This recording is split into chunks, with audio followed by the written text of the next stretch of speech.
Good morning and welcome back to the continuing saga of this 66 Karmann Ghia.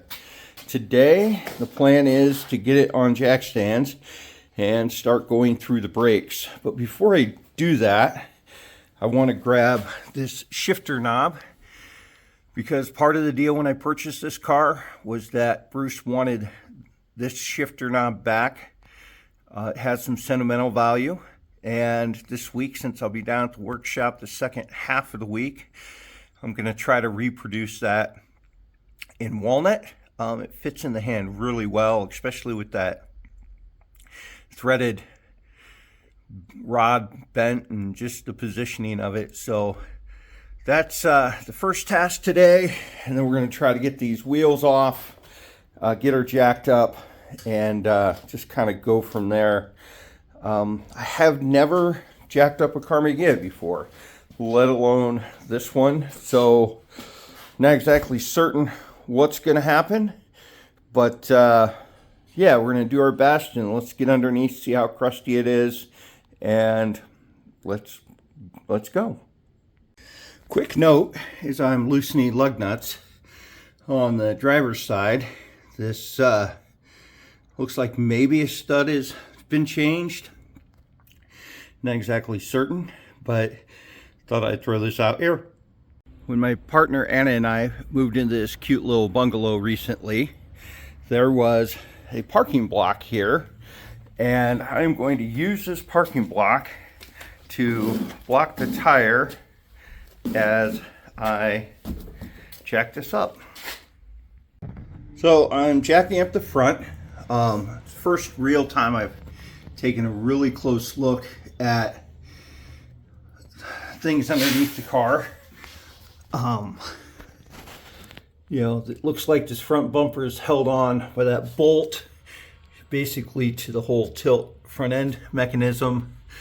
We're going to put the jack stands on the front beam, and yeah, that's what we're doing. I think some of these welds are an opportunity for later. All right, first look underneath the car.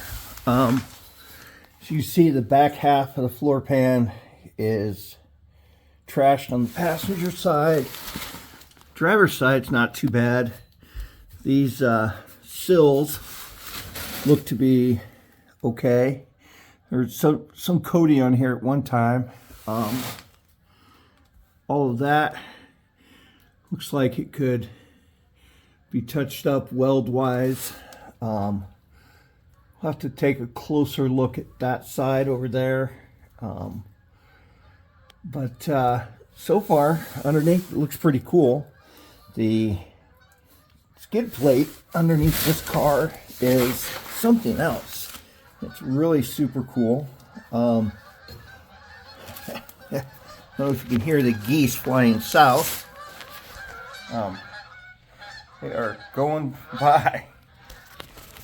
The skid plate is held on by these two bolts, so if you give me a minute, I'm going to get a floor jack under here and we're going to see about getting that down and looking underneath the engine. Well, I took those two bolts out. One side was holding water, but when I do this, skid plate doesn't come down. So we need to figure out where else it is attached to. I mean, it's attached up front. There's a hinge. I don't really see anything holding it on. Might have to give Bruce a holler and see before we just start prying. I did not call Bruce quite yet. As I look at this, there is the hinge right there, and then if we move down the skid plate here, there are a couple of bolts right there, and it looks like they attach onto the frame that holds the transmission mount and all of that on. So we'll give those a try real quick. All right, we got the skid plate down. It is a mess under here for certain. These supports up underneath the engine, those are obviously not stock, but definitely hit against the skid plate. It's probably a good thing. All this heat tubing or heat tape on the exhaust tubing is coming off, so that'll need redone. One thing I notice here is a lack of cooling tin on the bottom cylinders. There's an oil filter right here. Can't quite tell. That's what we're looking at here. Looks like that goes onto that oil filter boss, so that's pretty cool. External oil filter, and there was another one of these in the car. So yeah, that's pretty decent.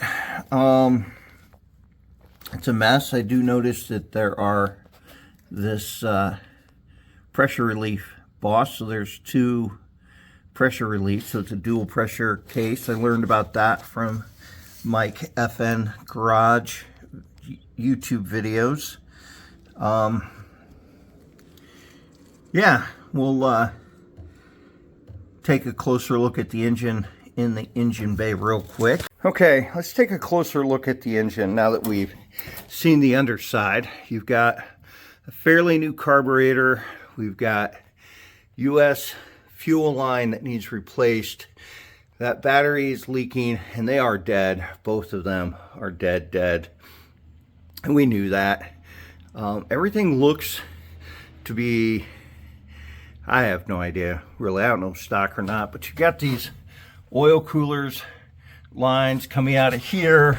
When you grab the light, and as you can see, there is some type of oil cooler behind the fan that then runs around to there. All right, looking at the other side, you can see you've got some oil cooler lines that come out of where I believe the stock oil cooler goes to. Goes around to that one, comes out there, out of that hose, comes through here, like right there, up to that oil cooler, then down you have a temperature line here, and then goes back into the engine. Another thing I noticed, it's kind of really hard to see in there, is that there is quite a bit of stuff back in there. Not sure how we're going to clean it out. We're going to try to get some kind of wand. Really don't want to pull the engine till after we drive the car a little bit. So, but it's dirty back there. Very, very dirty.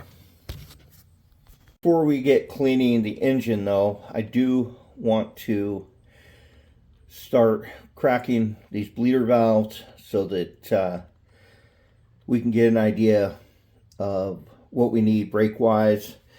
You know, luckily we've got a place called Bug Stuff not too far north of us, and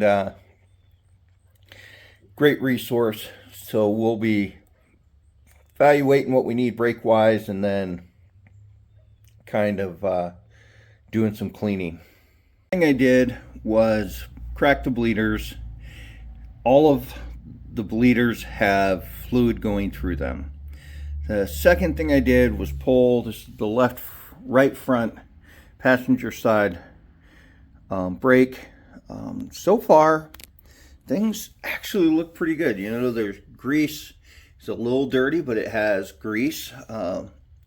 That wheel cylinder is got a hole in the seal. The springs that hold the shoes on are down in here somewhere behind the brake pads. That's probably not good.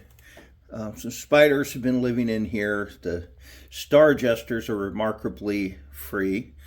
I think we just got to do brakes all the way around. When I got looking in here, I see what looks to be a fuel filter. Of course, I can't get it to focus on that in there. So we'll go like that. So you have a fuel filter that goes up on, you can look under here. It's a lot of rubber line. I've not traced that. We need to clean all of that out. Another thing we need to do is I need to get the proper size wrench for that. I know that I don't have it.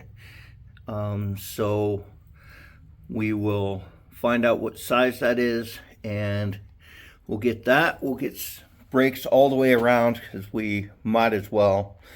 And yeah, I think we've gotten a good day's work. All of this is filmed on the exact same day.